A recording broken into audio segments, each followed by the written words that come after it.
In 1991, you pleaded guilty to 2 counts of withholding information from Congress regarding your involvement in the Iran-Contra affair, for which you were later pardoned by President George H.W. Bush. I fail to understand why members of this committee or the American people should find any testimony that you give today to be truthful. If I can respond to that. It wasn't a question. That was not a question.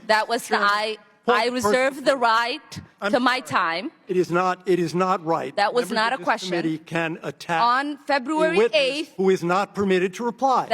That was not a question. Thank you for your participation.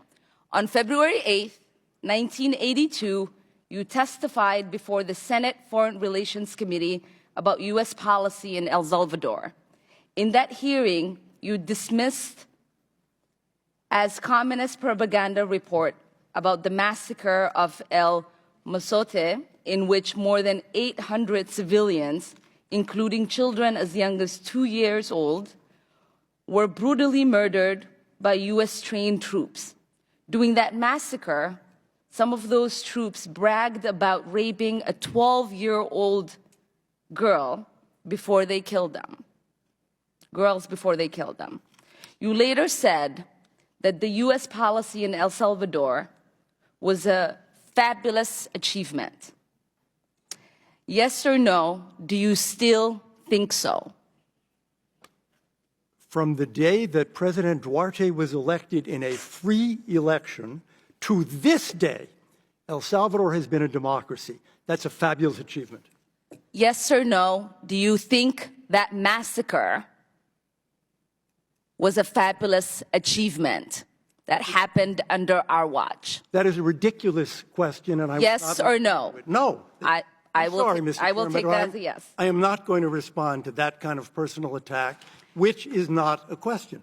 Yes or no, would you support an armed faction within Venezuela that engages in war crimes, crimes against humanity or genocide, if you believe they were serving U.S. interest, as you did in Guatemala, El Salvador, and Nicaragua?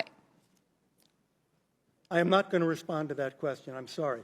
I don't think this entire line of questioning is meant to be real questions, and so I will not reply.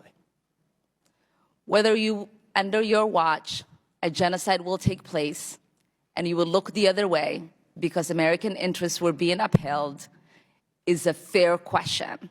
Because the American people want to know that anytime we engage a country, that we think about what our actions could be and how we believe our values are being furthered. That is my question. Will you make sure that human rights are not violated and that we uphold international and human rights? I suppose there is a question in there, and the answer is that the entire thrust of American policy in Venezuela is to support the Venezuelan people's effort to restore democracy to their country. That's our policy. I don't think anybody disputes that. The question I had for you is that does the interest of the United States include protecting human rights and include protecting people against genocide?